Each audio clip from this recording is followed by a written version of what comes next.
Matt Whitaker, former U.S. Acting Attorney General. This is such a great conversation about America, our future, what's going to save our republic.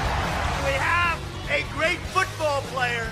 Matt Whitaker is here. Matt. They tried to bury me. They didn't realize I was a seed. It's a touchdown. Whitaker. Former acting U.S. Attorney General. Under President Trump. I'm going to be an unwavering supporter of law enforcement. Welcome to Liberty and Justice with your host, Matt Whitaker.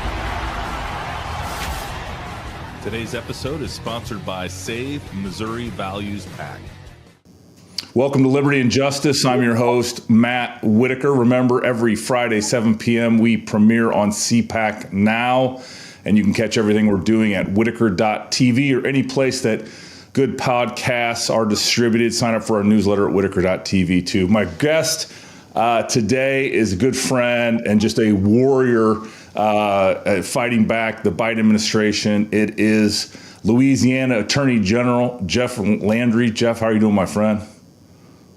I'm doing great. How are you? It's great to be with you. Love the show. I'm doing well. I'm enjoying. You're going to be episode 22, and we've had a lot of success. Obviously, the issues are breaking our way, and people are interested in what we have to cover. So I want to jump right into it. We've just come off a string of Supreme Court opinions that really have almost started to clarify some conservative legal thoughts. And I just wanted to, most recently we had the West Virginia versus EPA case.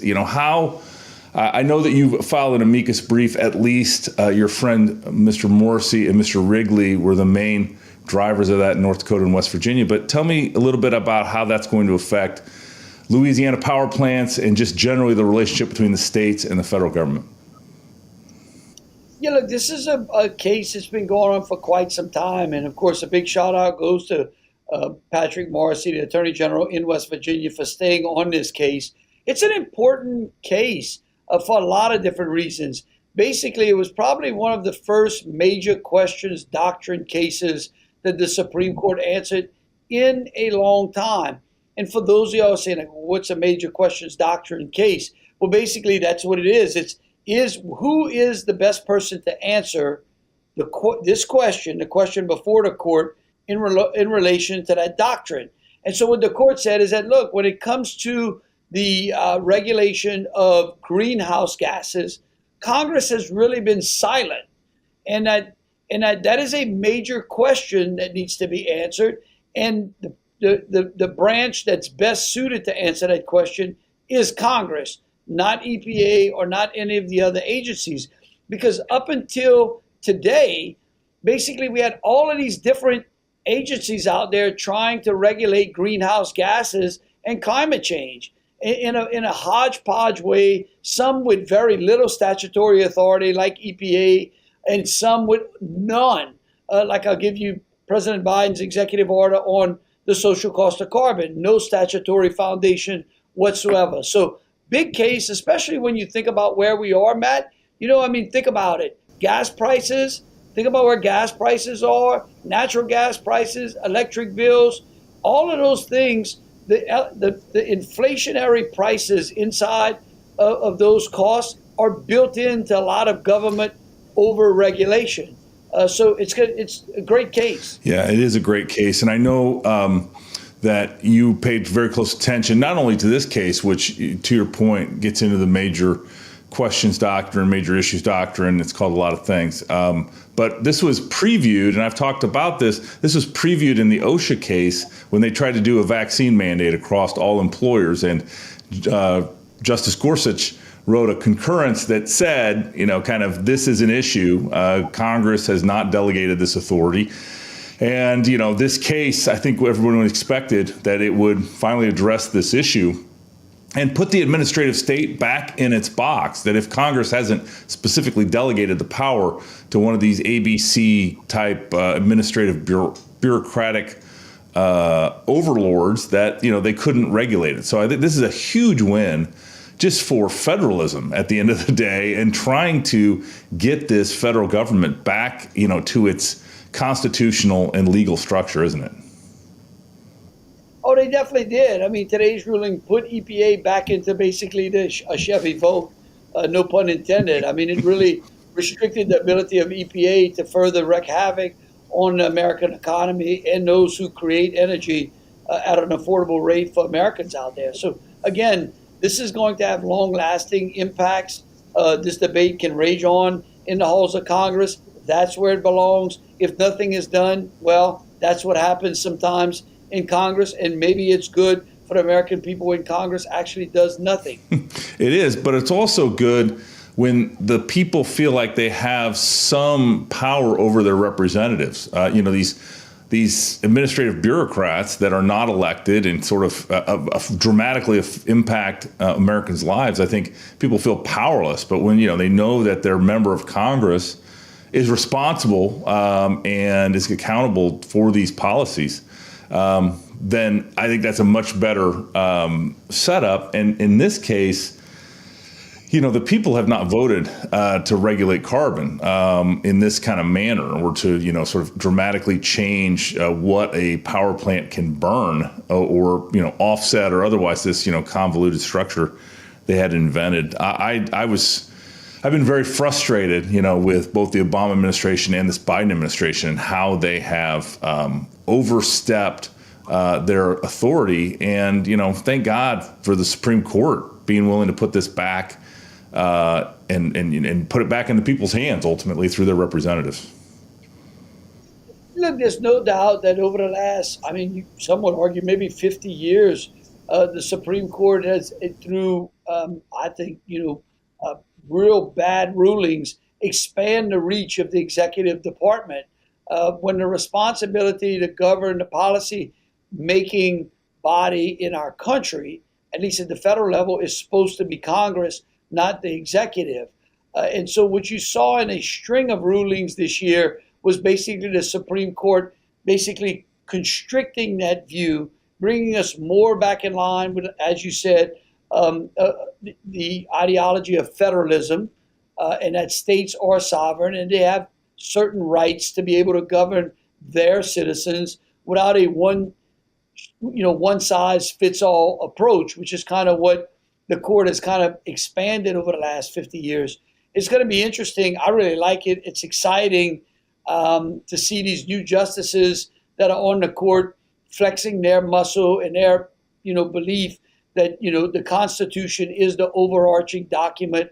It's not living and breathing. It sits over in the National Archives with a lot of black and white on the parchment, and we should read it literally. And so, again, a string of great cases that say that I think are going to have lasting effects for the court. Yeah, before we get into those other cases, I was struck by, you were once a member of Congress, if I'm not mistaken, and now you're Attorney General. So you've seen this really from both sides, kind of like when I was at the Department of Justice as a U.S. Attorney and then ultimately at Maine Justice. You kind of see it from a different angle. I assume that informs you on many of these issues as to kind of what the proper scope of the federal government is. And then, sort of as a state AG, I'm guessing that, sort of you see the federal overreach, maybe even just a slightly, more transparent way than maybe others might see it. Yeah, look, it really was. It was an honor to represent the citizens of Louisiana and Louisiana's then 3rd Congressional District. The difference is while many people out there believe that Congress is dysfunctional, I had an opportunity to go and serve and know that it is dysfunctional, right? And so that's the difference. I love the job that I'm doing now. It's unfortunate. I go around the country and the state and talking about how, it's unfortunate, but policymaking is being set more in the courts than in the halls of Congress. It's completely dysfunctional. It's not the way it's supposed to be. We could do an entire podcast just on that. But that's where we are today. And kind of circling back, I think that's what the Supreme Court is trying to do. It's trying to steer the country back into the 3 co-equal branches of government and putting everybody back into their sandboxes where they belong. Yeah, well, let's talk about the next case that sort of was recent, and that's something that I'm sure you're dealing with the after effects, and that's the Dobbs opinion that overruled Roe v. Wade. Many of us believe that Roe v. Wade was one of the worst written and most terribly reasoned opinions ever to come out of the Supreme Court. I think there's, others like Plessy versus Ferguson and some other, of our, that heritage and era that were equally as terrible. But, I think Dobbs just dismantled the Roe v. Wade opinion, put it kind of to bed as what the law actually is and should be. And, constitutionally just said, listen, this right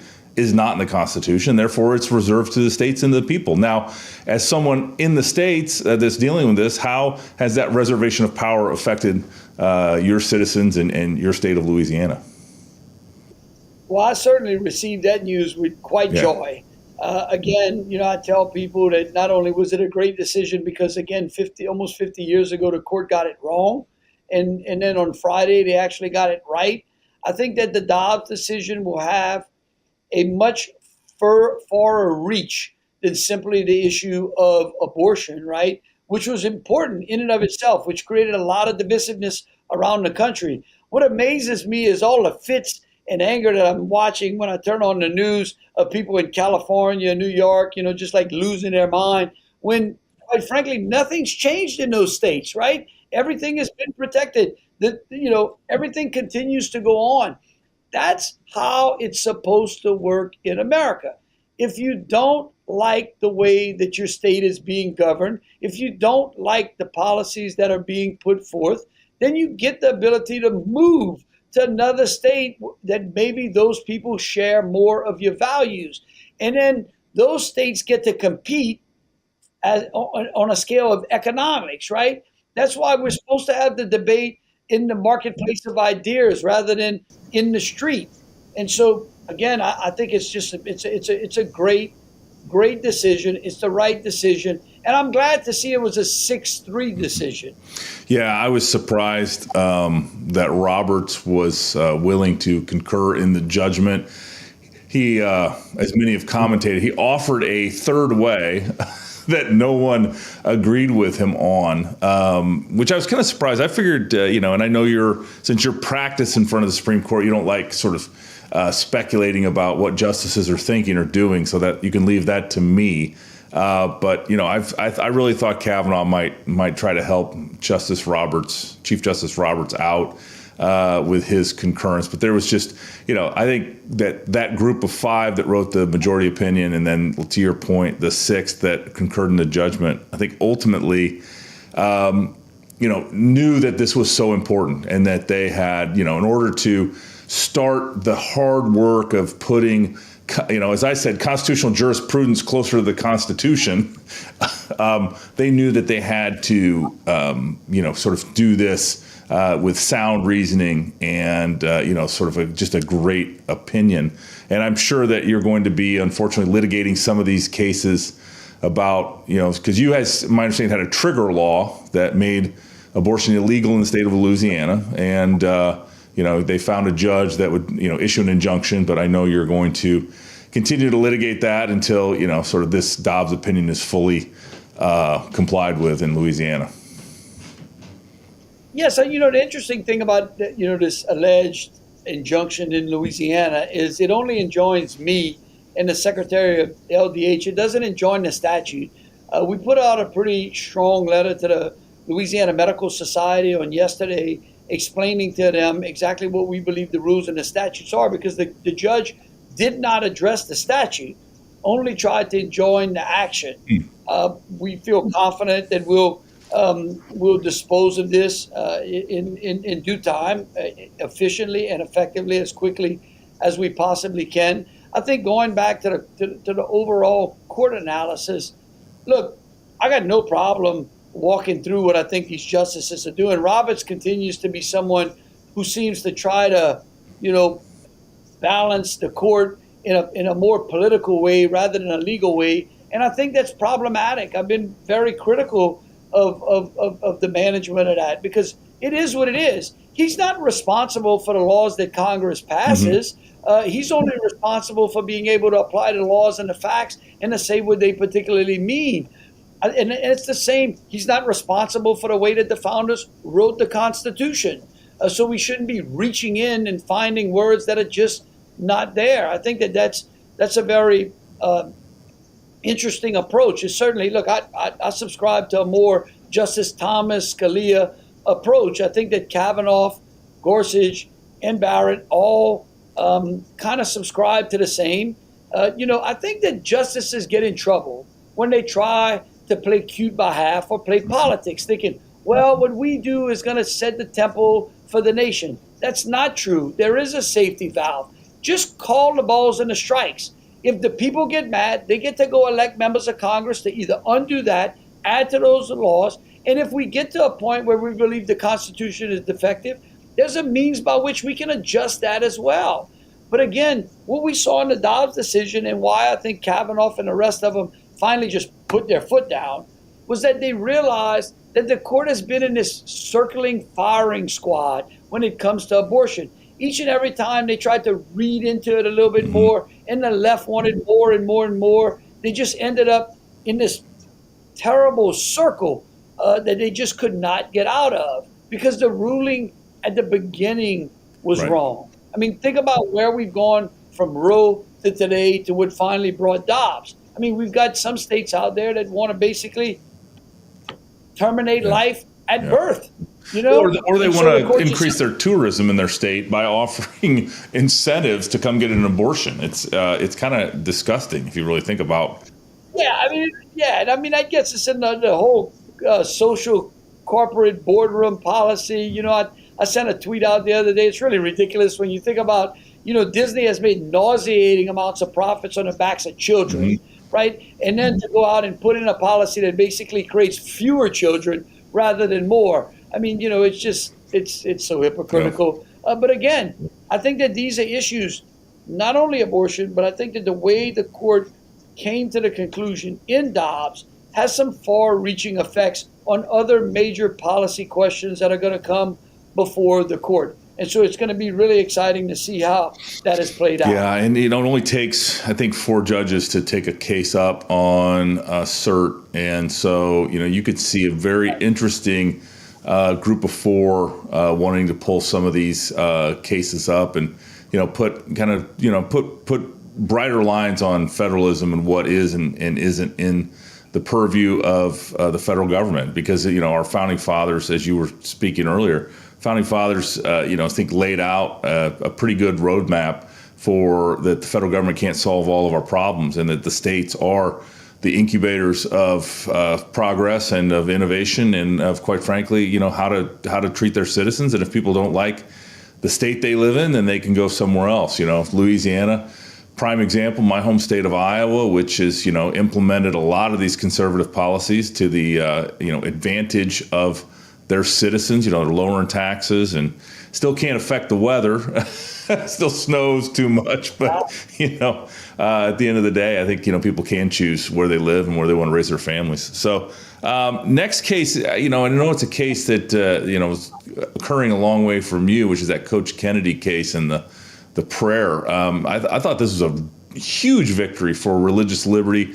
And not taking religion out of society and trying to make people practice. You can practice your religion as long as you do it behind closed doors.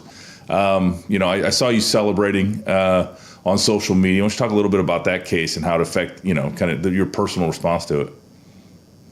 Yeah, that case is kind of personal to me. I think that it's important for people to recognize that in 1964, the court basically handed out a ruling which basically started to take prayer out of school.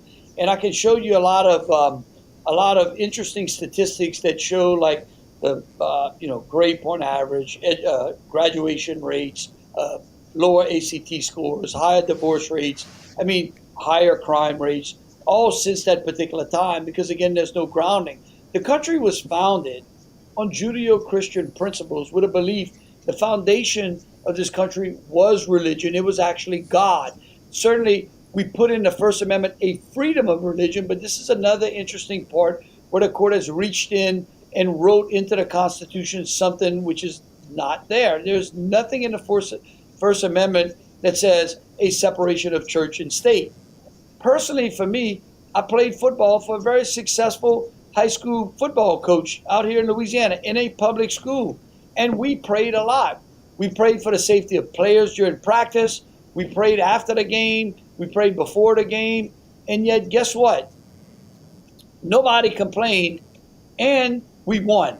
And so, again, it was just great to see. I think it's remarkable when coaches who are shaping our youth, right, especially at the high school level, have an opportunity to coach young men in football, which I call the game of life, and then to add that particular dimension to it, I think is absolutely important. So I just loved it. It's great victory. Yeah, it was. And, when I played college football at Iowa for Coach Hayden Fry, we said the Lord's Prayer before and after every game, holding hands as a team. And, nobody, like you said, nobody complained about it. It was just the way we did things. And obviously you'd like, God's power to protect the players and to have a great match and competitive match.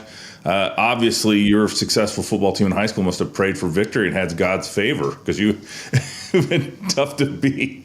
Yeah, well, and look, no one. I'd love to debate the people that question. No one questions the power of prayer, right? We have natural disasters. We have crises that occur in the country. Very tragic situations. First thing we do, we keep people in our thoughts and prayers. So we recognize the power of prayer, irrespective, right? And so to some kind of way, try to move that out the way. I call it. What we've been seeing is, and I don't like it. It's a replacing big G with little G, and that's God with government, and that's problematic. And so again, I think it's a great ruling. No, that is. And then finally, we had probably in this in all these cases, this is the first one that came out was the Second Amendment case, which pretty much said that you have a constitutional right to keep and bear arms outside of your home. It's kind of a continuation of the Heller case, and I think it really has not redefined, because the Second Amendment's always said what it said, but I think it really has clarified an important issue on these kind of, whether you shall permit, may permit, kind of all these constitutional questions around concealed carry permits. So, I'd love your thoughts on that as well. Yeah, look, I'll put it like this. I saw an interesting meme a day or so ago that, it's important to remember that the men who wrote the Second Amendment hadn't just come back from squirrel hunting. They'd actually come back from liberating a country from a dictator, right? And so I think that when you put it into that context, you understand why the Second Amendment was there. I'm a big supporter of the Second Amendment. I think I subscribe to that feeling. I think that, that in ensuring our right to keep and bear arms is sacrosanct here in this country. I think the Supreme Court got it right. Mm-hmm. It's interesting. They struck down New York's laws and basically said, look, you cannot create this overburdensome position under which a person has to basically convince you through some due process as to why you want to own or possess a gun. And I've always continued to say that, when they're going to outlaw guns, only criminals will have guns. It's not stopping the criminals from possessing the guns. And so, I gave a big speech about this at the NRA convention several weeks ago. Yeah, and that's, you're so right. I mean, that none of these criminals in Chicago, for example, that are menacing their communities and killing people and causing all this violent crime are concealed carry permit holders. They didn't go and say, hey, can I have permission to carry a gun? I mean, these people are buying illegal guns, and they're, like I said, they're a menace. In the few minutes we have left, General, I'd love to hear about sort of the Louisiana redistricting case and kind of the twists and turns. My understanding is that the map that y'all are going to vote with in 22 is the map that the legislature passed. And why don't you just tell me about kind of where that's at and where it's going? So to kind of set the stage, Louisiana, like all the other states, their legislature met and they drew redistrict. They redrew the maps for Congress, for members of Congress. That map was initially vetoed by the governor. They went into a special veto session and overrode that veto.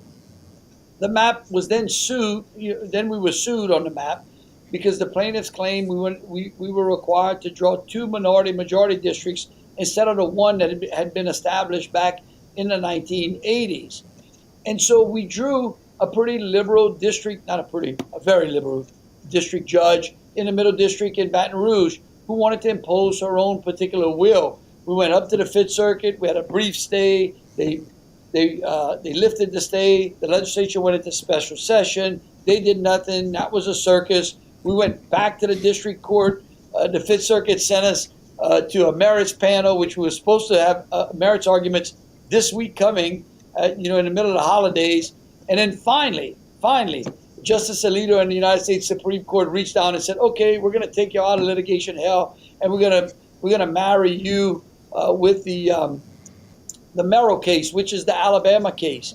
I think it's important for people who don't follow this well to understand that the Supreme Court, I believe, in both the Alabama case and now the Louisiana case, are going to rewrite the laws, or not the laws, but rewrite the rules and procedures as to how legislatures should follow when redistricting. We have traditional redistricting principles, and if they would simply reassert them, I think the nation would be in great shape. Yeah, and the Supreme Court jurisprudence on this, I think, has been kind of moving more towards allowing legislatures to draw these districts and just saying, it's your state, you represent the people, draw them a district, and if they're not happy, they'll vote you out and they'll put somebody else in.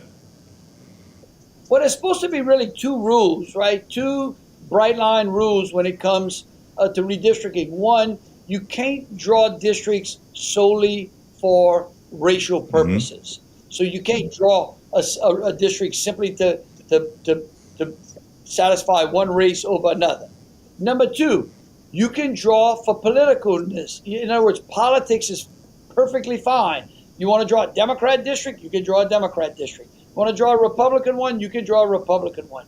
Those are two easy rules to understand. And then the Supreme Court, in between those two rules, has issued what you call traditional redistricting principles, compactness, communities of interest, things of that sort. And so, again, if they reinsert those rules, I think it'll be easier for the legislatures out there to follow, and maybe we'll reduce the amount of litigation in this field. Awesome. Well, Attorney General Jeff Landry, you're a great warrior for conservatism, and not only that, but for the people of Louisiana. They're lucky to have you as their Attorney General.